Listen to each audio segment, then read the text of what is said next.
Evet. Bugün de dert bende, derman sende, eskilerden güzel bir şarkı gene. Onu yapıyoruz.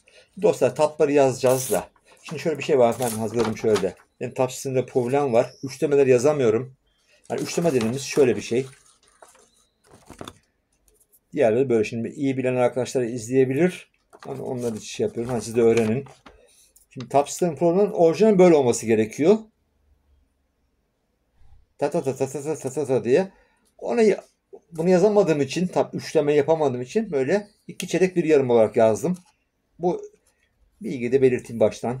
Evet, şimdi dersimize geçelim dostlar. Görüşmek üzere.